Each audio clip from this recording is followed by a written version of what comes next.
মধ্যপ্রাচ্য এখন এক জীবন্ত আগ্নেয়গিরি, যার প্রতিটি রন্ধ্র থেকে বেরোচ্ছে যুদ্ধের উত্তপ্ত লাভা। এই চরম উত্তেজনার মধ্যেই বিশ্বজুড়ে শোরগোল ফেলে দিয়েছে এক বিস্ফোরক খবর। ইরানের রাষ্ট্রীয় গণমাধ্যম দাবি করেছে, রাশিয়ার চেচেন নেতা রমজান কাদিরভের সেই দুর্ধর্ষ যোদ্ধারা এখন ইরানি ময়দানে নামার জন্য পুরোপুরি প্রস্তুত। মার্কিন ও ইসরায়েলি আগ্রাসন রুখতে তেহরানের ডাকে সাড়া দিয়ে কাদিরভের বাহিনী এক পবিত্র যুদ্ধের হুঙ্কার দিয়েছে। তেহরানের সংবাদ মাধ্যমগুলোর দাবি অনুযায়ী চেচেন প্রজাতন্ত্রের প্রধান রমজান কাদিরভ সরাসরি ঘোষণা করেছেন যে তার অনুগত বিশেষ বাহিনী ইরানে মার্কিন স্থল অভিযানের যে কোনো প্রচেষ্টাকে ধুলোয় মিশিয়ে দেবে। কাদিরভ এই সংঘাতকে স্রেফ কোনো ভূ রাজনৈতিক লড়াই হিসেবে দেখছেন না, বরং একে শুভ ও অশুভের মধ্যকার এক চূড়ান্ত ধর্মযুদ্ধ হিসেবে অভিহিত করেছেন। তার যোদ্ধারা এখন শুধু নির্দেশের অপেক্ষায়। ২৮ ফেব্রুয়ারি থেকে শুরু হওয়া এই সংঘাত এখন এক ভয়াবহ মোড় নিয়েছে। মার্কিন প্রেসিডেন্ট ডোনাল্ড ট্রাম্পের নির্দেশে গত কয়েক সপ্তাহ ধরে ইরানের ওপর একের পর এক বিমান হামলা চালানো হয়েছে। তবে পেন্টাগনের সেই হামলা লক্ষ্য অর্জনে ব্যর্থ হয়েছে বলে মনে করছেন সমর বিশেষজ্ঞরা। আর ঠিক এই সন্ধিক্ষণেই পেন্টাগন যখন স্থল অভিযানের ছক কষছে, তখনই কাদিরভের বাহিনীর প্রবেশের খবর পুরো যুদ্ধের সমীকরণ ওলটপালট করে দিচ্ছে।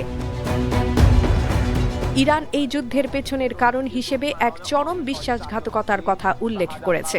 তেহরানের অভিযোগ, পরমাণু আলোচনার আড়ালে মার্কিন ও ইসরায়েলি গোয়েন্দারা ইরানের সর্বোচ্চ নেতা আয়াতুল্লাহ আলী খামেনি এবং শীর্ষ সামরিক কমান্ডারদের ওপর কাপুরুষোচিত গুপ্ত হত্যা চালিয়েছে।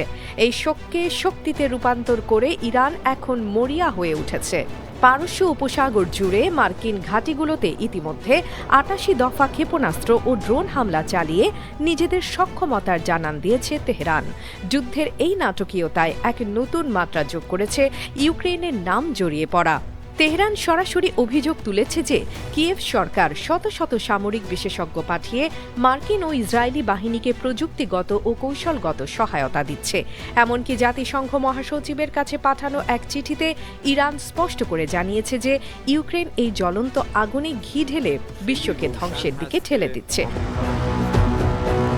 যদিও ক্রেমলিন এই বিষয়ে এখনও আনুষ্ঠানিকভাবে নীরবতা পালন করছে, তবে ভ্লাদিমির পুতিনের অতি ঘনিষ্ঠ হিসেবে পরিচিত কাদিরভের এই পদক্ষেপের পেছনে মস্কোর যে সবুজ সংকেত রয়েছে তা নিয়ে বিশ্লেষকদের মনে কোনো সন্দেহ নেই।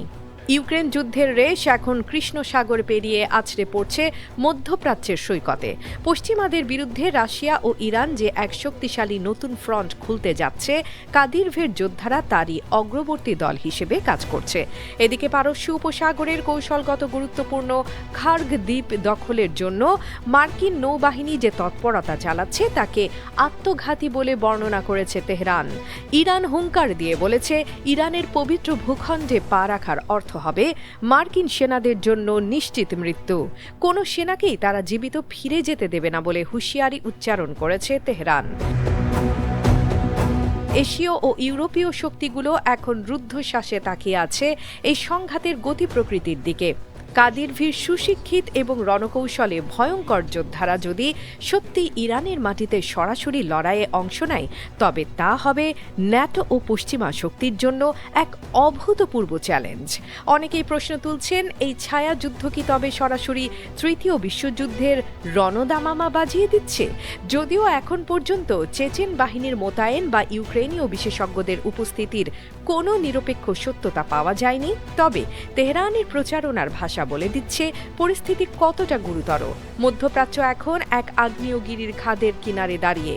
যে কোনো মুহূর্তের একটি ছোট ভুল পদক্ষেপ পুরো বিশ্বকে এক অবর্ণনীয় ও ধ্বংসাত্মক যুদ্ধের অতল গহ্বরে তলিয়ে নিয়ে যেতে পারে।